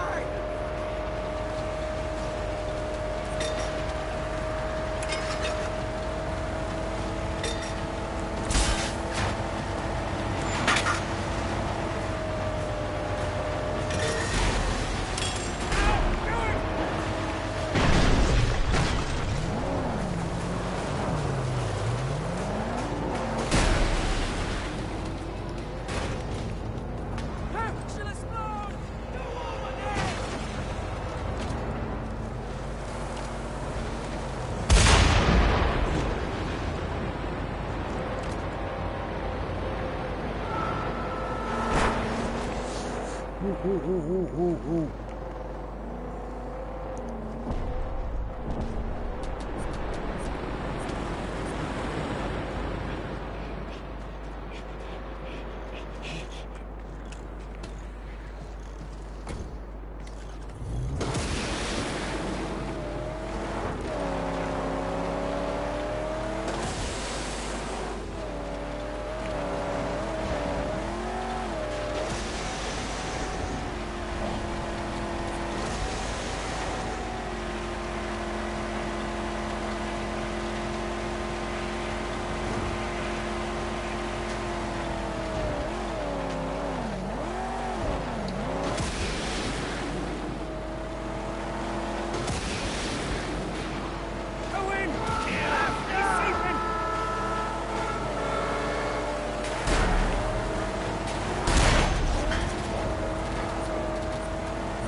Shoot the tires! Shoot the tires!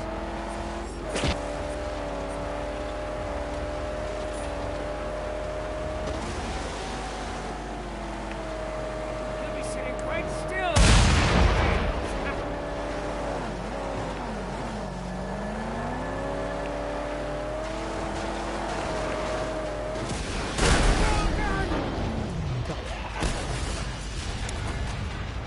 Stay put.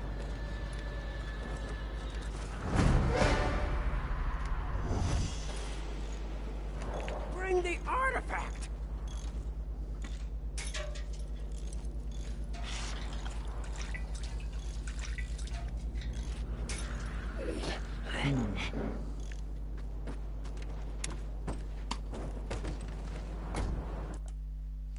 Right, let's have a look.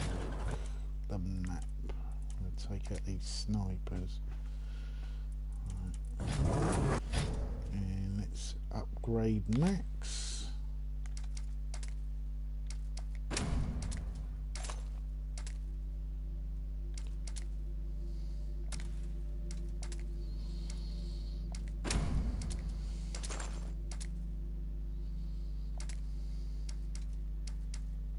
Oh, upgrades.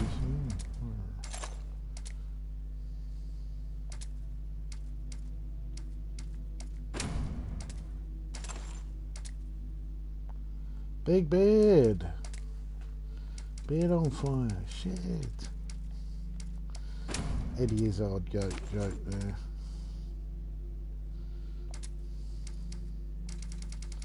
My favourite Eddie Izzard joke was when he was talking about being in the town of Champagne in the Champagne region of France. He was saying, you know, everywhere you go, they go, Champagne! And he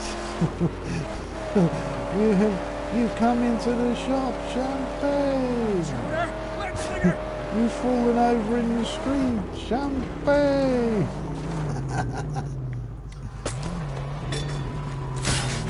There's an actor who I really wish the BBC would get to play Doctor Who. Because Eddie Izzard he can play serious. It's the amazing thing about him. He can't be serious because he'd be really silly.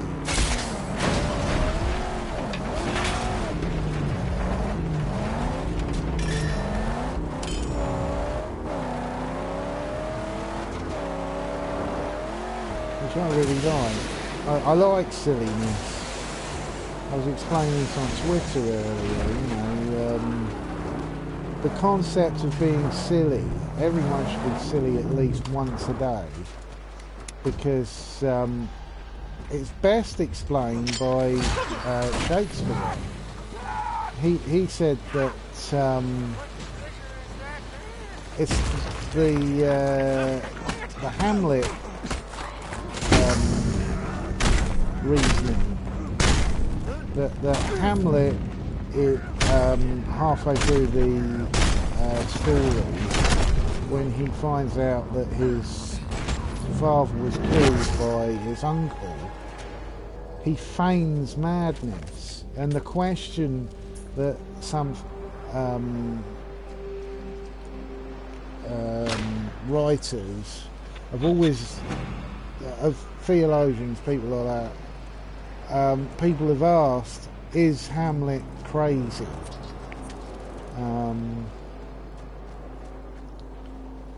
And the truth of the matter is, he's not crazy.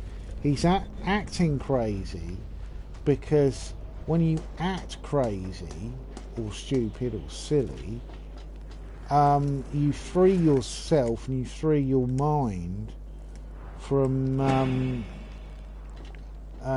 having to think like a normal person. So you act crazy, therefore you're not crazy. That's how the logic works. She'll incinerate the competition. Alright, I want to upgrade Max.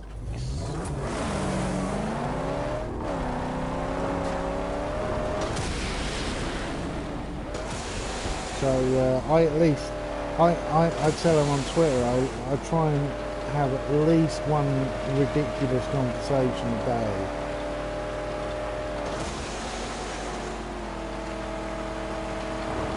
Because it makes you healthy.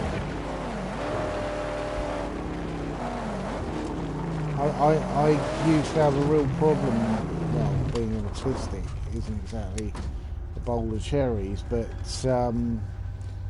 with people saying that I was childish and all that. And then I started considering, well, maybe I am childish by nature and I shouldn't act sensible because it doesn't make me feel any better. It actually makes me feel Lungs worse. still heaving, heart still beating. That's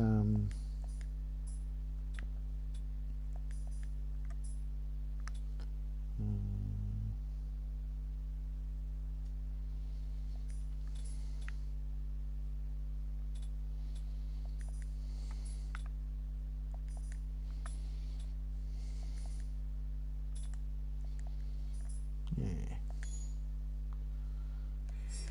Confirmed.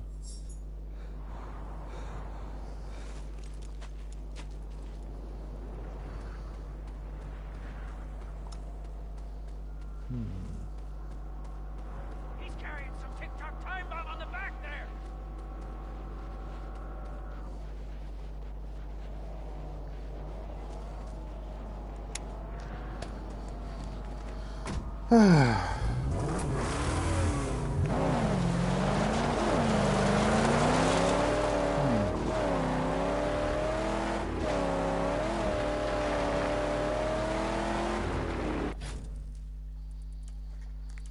I'll have to check Twitter again tomorrow because hopefully someone might be doing a stream I could go into.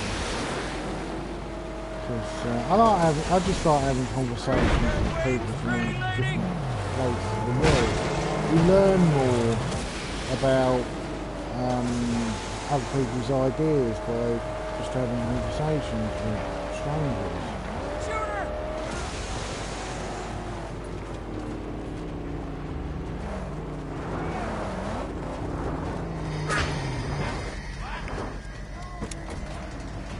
Keep an eye out. No surprises. Of course I will. If you have to leave me here.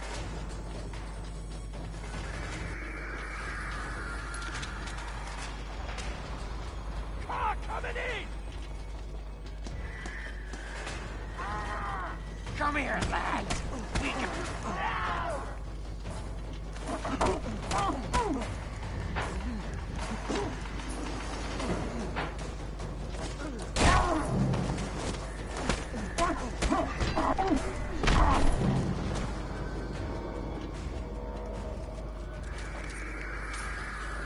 There's lots of those fuckers later on in the game. You find a whole airport that is buried in sand, and yeah, they're pretty nasty.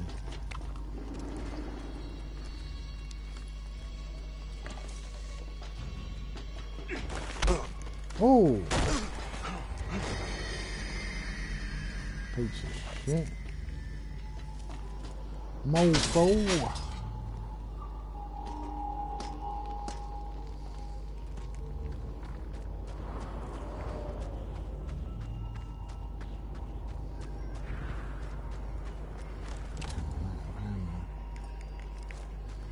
Have to destroy it the old-fashioned way.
Hmm.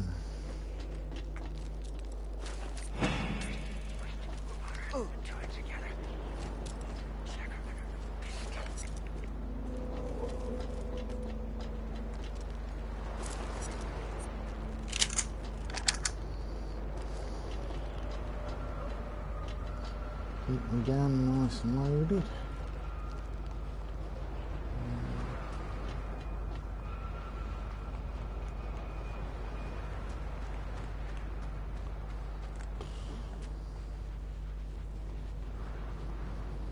Oh, it must be all of it.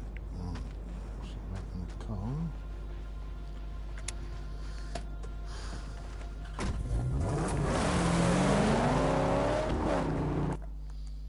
Check the map. There we go.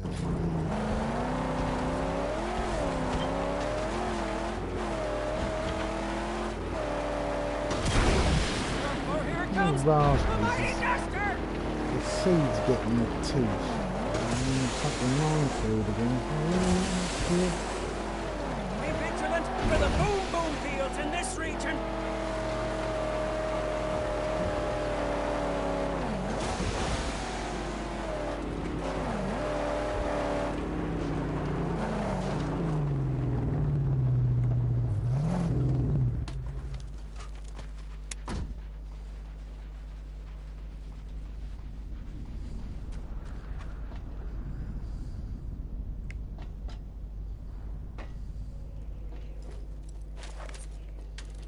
Uninhabited. Oh, no, it is inhabited.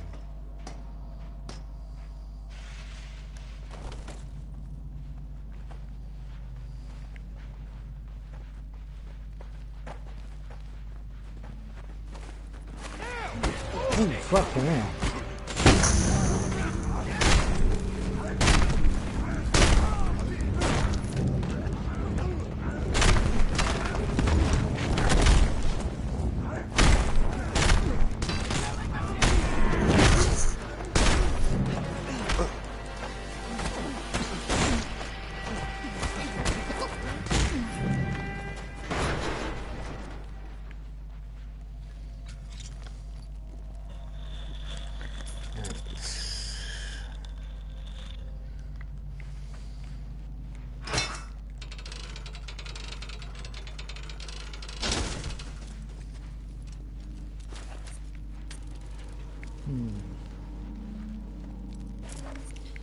Well, I'm going to, I'll just finish looking around here and then I'm going to stop the stream because there's a very good stream by a pair of blokes who are very, very funny. One of them I actually consider probably the best of the internet skeptics, a bloke called Friended, who he's definitely a Liberal Democrat, and he's a very clever bloke, and he's quite charming as well, which is refreshing. You know, some skeptics are charming, but then they're a bit weird. Like Armoured Skeptic can be a bit weird. But Friended, and there's a fella with him called Scuba Steve. They're both very, very funny. Oh my god, this just came out on YouTube. Alex Jones refers to Sargon of Akkad as a science journal. Oh my god. Let's have a look at this. I've waited so long for you, Saint. And even in doubt, I kept building, collecting, dreaming of Eden to become flesh. And there's hundreds of millions of viewers on YouTube have already seen the video you're about to witness. Oh my god. But I found it's best with gallows humor to take the horrible chemical and biological.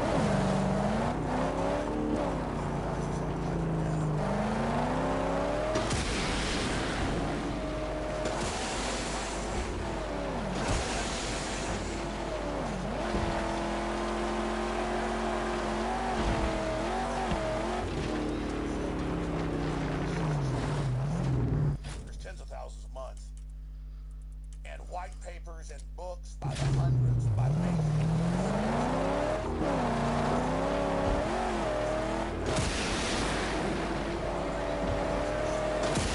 Yeah.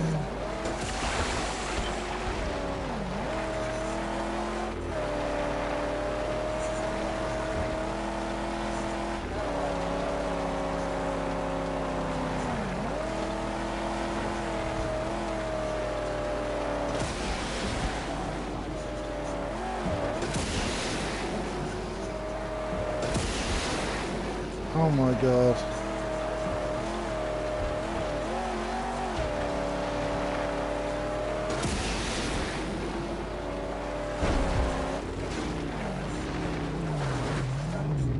Major studies.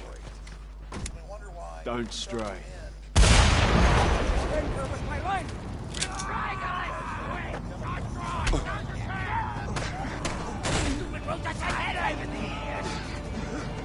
Yeah, it's all about hormones. Okay. Oh my god. Yeah, Carl who hasn't even got a doctorate in anything. He I don't even know what his job is. I definitely know it's not in medicine. He's now what? He's well. I even joked on Twitter. I said when he put out some conspiracy theory shit. I said that, well, maybe Sargon's trying to get a job at InfoWars, and I was doing it as a joke. But fucking hell, it sounds like he's doing it now. The great Sargon Avocado. Oh dear. Oh dear, dear me. Oh, I was going to look up this Steve Shives thing. I'll do that. And then... I'll go offline. And thingy. Right. What have we got here? What was the one I was laughing at earlier? That's way too long. Oh! Why are you supporting these people? Some people would support a party that is racist, sexist, or homophobic, and transphobic, or something. Yeah. Most people have bigoted Virtue beliefs, signaling. look at those beliefs as bigoted, and when they see those beliefs reflected in the policies of a people, they don't receive that.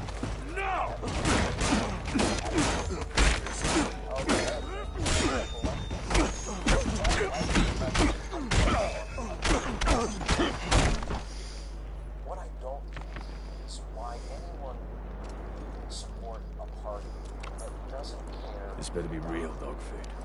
I have relatives in my extended family had an older person in their family had been into a nursing home, and before that, for many years, this person was at home nursing care as well before they moved on to the full-time nursing home, and this was incredibly expensive. This burned through all of the person's assets. Yeah. There was a sale, their house was sold, most of their possessions were sold, the money that was raised by that. First all sea life disappeared and then the water. Our origin's gone forever. Astronomical. It was amazing. And would have been devastating to these people had Medicaid not kicked in after all of these assets were depleted and then covered the medical costs from that point on for the last 4 or 5 years of this person's life while they were in care court and nursing home. Their expenses were covered by Medicaid. Virtually every person in that family voted for Donald Trump, voted for Republican candidates, voted for Yeah. destruction.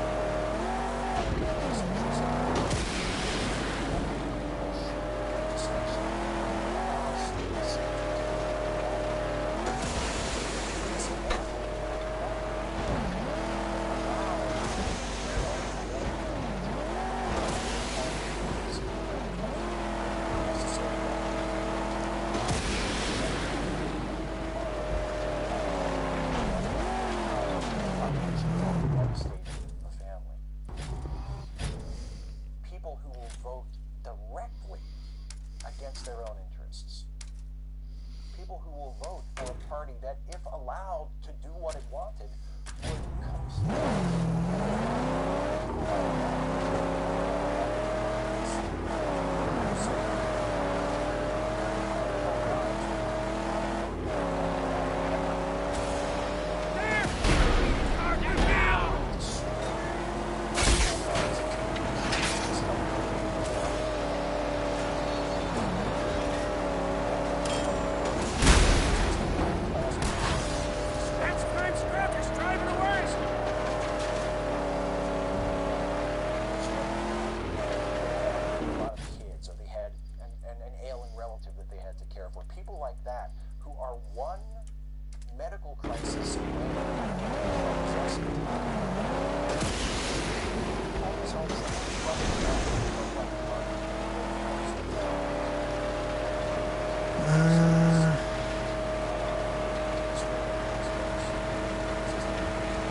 or needs long-term medical care that you can't afford, you are screwed.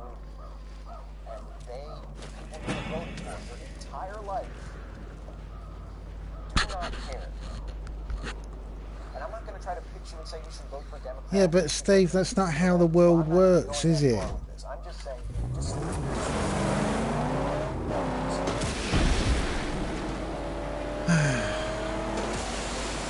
because they have been Republicans their whole life.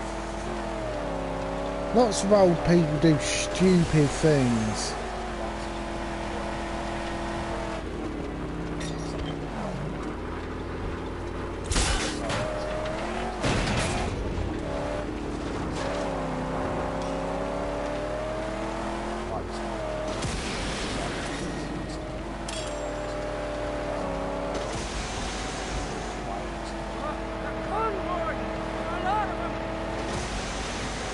Thanks for the lecture, Steve. I'm sure everyone really appreciated that.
Well, I'm going to end the stream there because I want to watch The Friended, and I think the podcast called where is it?